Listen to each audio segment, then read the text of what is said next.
প্রশ্নটার উত্তর দিই যে পিসি প্লেয়াররা সেরা না মোবাইল প্লেয়াররা সেরা।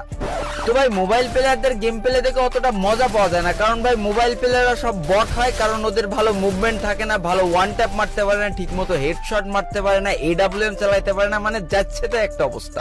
কিন্তু ভাই পিসি প্লেয়ারদের খেলা দেখে যে লেভেলের মজা পাওয়া যায়, ওদের যা মুভমেন্ট থাকে আর ভাই ওরা যা ওয়ান ট্যাপ মারতে পারে আর যে লেভেলের AWM চালাইতে পারে না, এই জন্য ভাই যুগে যুগে যত পুরো প্লেয়াররা এসেছে সব কিন্তু পিসি প্লেয়ার, কেউ কিন্তু ফোন প্লেয়ার না। আর এই কথাগুলো যারা বলে না তারা আসলে একটা বোকাচোদা।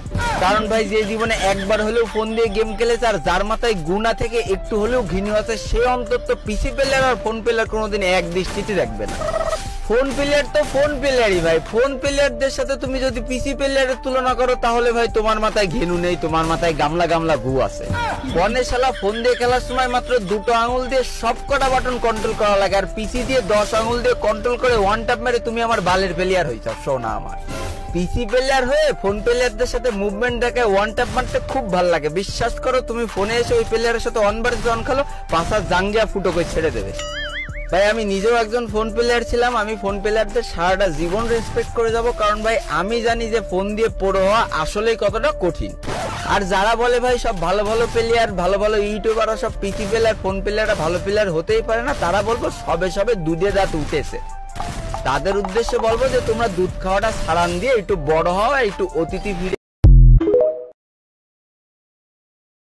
নারীর লজ্জা হচ্ছে লজ্জাবতী গাছের মতো। আগে ভিডিওতে লাইক দেন, তারপর কথা শুরু করছি।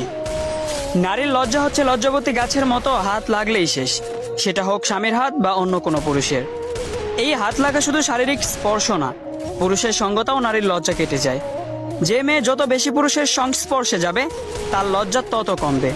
যেমন চিত্র নায়িকারা, তারা বিকিনি পরতেও দ্বিধা করে না। পুরুষের মাঝে থেকে চক্ষু লজ্জা উঠে গেছে। একটি কনজারভেটিভ ফ্যামিলির মেয়েকে ওড়না ছাড়া দাঁড়াতে বললেও সে লজ্জায় মরে যাবে। ইদানিং ফেসবুক এই লজ্জা নিবারণের ভূমিকা পালন করছে। ফেসবুকে ছেলে বন্ধু বেশি, ছেলে বন্ধুর সঙ্গে পিরিয়ড নিয়ে কথা বলে, ফ্ল্যাট করতে গিয়ে শরীর নিয়ে নগ্ন কথা বলে, মাইন্ড করলে বলে just kidding, take it easy. আর এই ইজিলি নিতে নিতে সেই অশালীন বিষয় আর অশালীন লাগে না, লজ্জা শেষ হয়ে যায়। আবার ফেসবুকে প্রেমিক বেশি, কেউ প্রেমে পড়েছে তো প্রেমিক রোমান্সের ছলে অশ্লীল কথা বলে স্বামীর মতো, এরপর ব্রেকআপ হয়। আবার কারো প্রেমে পড়ে, আবারও চুম্মাচুম্মি, আরো কত কি করে, আবার ব্রেকআপ। লজ্জা শরমের মাথা খেয়ে মেয়েটা একসময় নির্লজ্জ হয়ে যায়। প্রেম নারীর লজ্জাশীলতাকে গ্রাস করে, পুরুষের সব বিলীন হয়ে যায়। নারীর কাছে পুরুষের উপস্থিতি ইয়াবার মতো, প্রথমে একটা খেলেই পিনিক আসে, পরে 20-25টা খেলেও কাজ হয় না, ব্যাস। একসময় পুরুষের প্রতি ফিলিংস কাজ করে না, প্রেমিকের ভালোবাসা তার কাছে পানসে লাগে। একটার পর একটা পুরুষ বদল করে কিন্তু স্থির হতে পারে না।